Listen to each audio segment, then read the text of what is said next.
How did you find that fight? Was it different fighting kickboxer opposed to boxer? Did you felt that he sort of left the bait there for you to sink into? Yeah, I think like if anything, it's like like you said, he was a good fighter, but he's just missing like the fundamentals for boxer. It's just the real little things, I think, but he still obviously has the fighter mentality and exactly and all that sort of stuff. So I think one thing the kickboxers bring is they might not use the footwork and bounce around and have a different guard, but when it gets tough and you've got to grind, the kickboxers they've got that mentality, Yeah, like you see a lot of them do well, like Jordan Tai, he's going really well.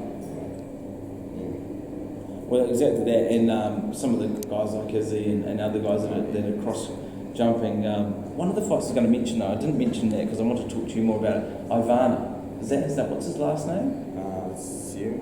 Now that was a good fight. Out of the 9 that you've had, he's definitely probably one of the top ranked, and he's a tough guy. Yeah. How did you find that fight?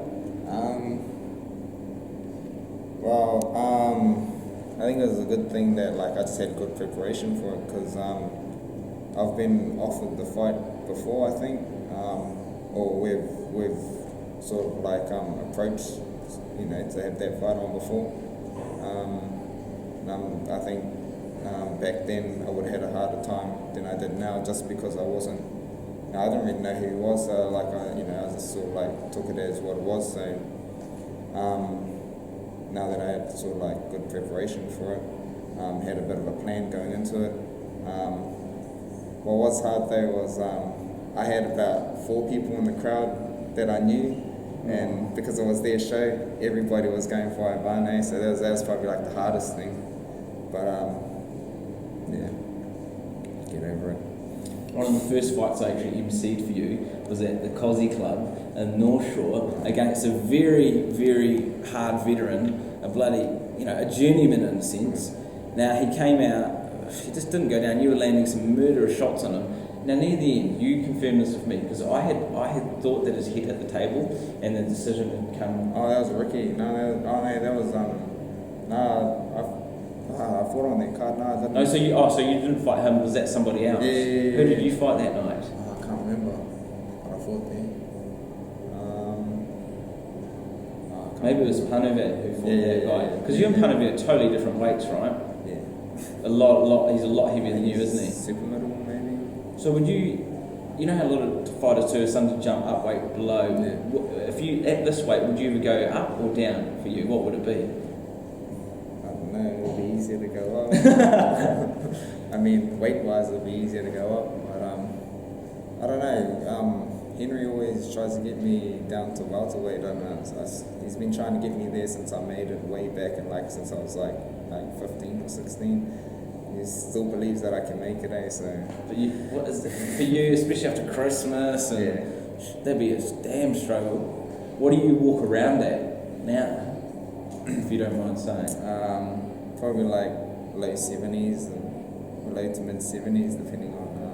And you weigh in at 68? 69. Okay.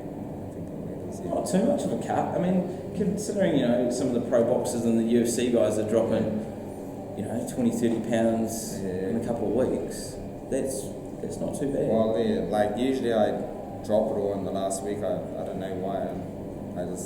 My body seems to let go of it in the last 2 weeks, and I stress all the way up until weigh-in. But yeah, well, hey, that's normal. I mean, the day of weigh-in, or just the 2 days out, I find that time goes so slow, and you think every hour, every minute, and then you're there looking at the guy in the ring, and it's all over in 12 minutes.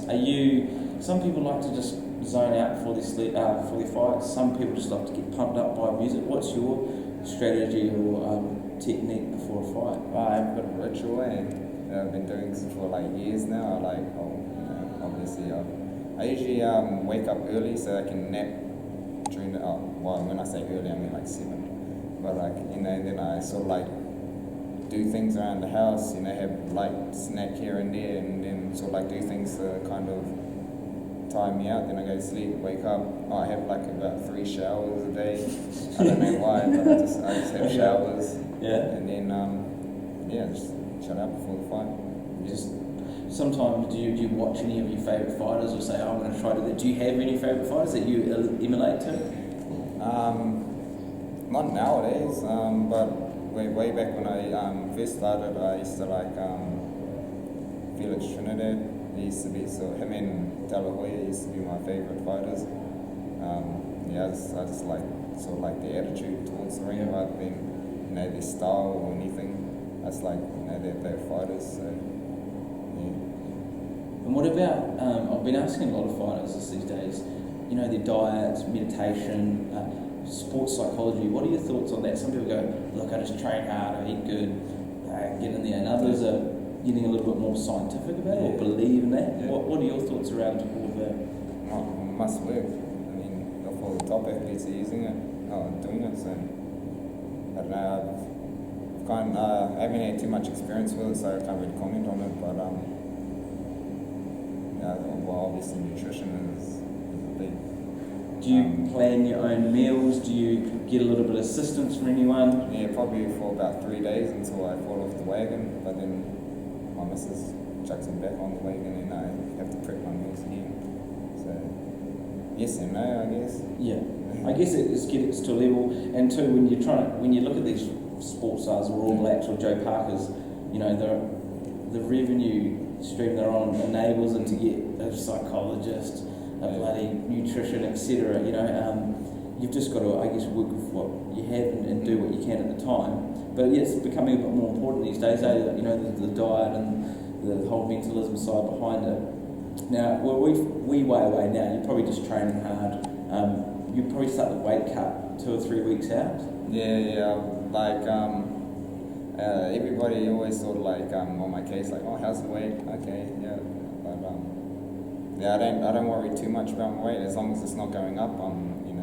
It's a good thing. But then yeah, I just cut it right at the end. Just focus on getting fit for the fight.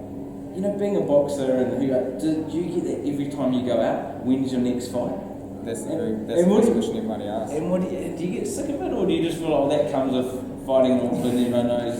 I have the same dry one-liners. I was like, they'll be like, they're like, oh, when's your next fight? I was like, right now if you want. Oh, okay. That's like my dry one-line, like because I'm like, you get sick of hearing it, so I just say that all the time. Maybe just get a t-shirt made. Even like I said to you in the car park, was there beef between you and Ray Musson? And you go, no. But then you're like, but do you want some? Yeah, and then I thought, well, that's a hard one for for someone like us to answer.